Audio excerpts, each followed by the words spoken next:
তোমার ভালোর জন্য বলছি। ফাইনালি সেই সময়টা। মিষ্টি ভয় পাচ্ছিস না তো? লাগবে না তুমি ওকে ভয় দিতে দেবে একটু মানে অল্প করে দিক তাহলে। তো দাদা আমি ভেবেছিলাম যে একবার নাকেরটা পরাবে, তো দাদা বললো যে না, ওর নাকি কষ্ট হবে, লাগবে, তার জন্য বলে যে কি তুমি তোমার কাছে যেটা আছে সেটা দিয়ে ফুটিয়ে দেবে।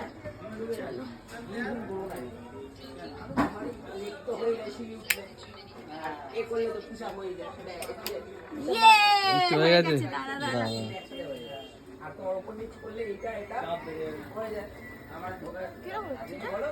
যা হচ্ছে হচ্ছে। হাবি হাবি না হাত দিয়ে কিছু হবে না। শুধু এই চোখে জল এসছে একটু, ওটা আসে। দেখি দেখে আমি বুঝে গেলাম মাথা করবো না।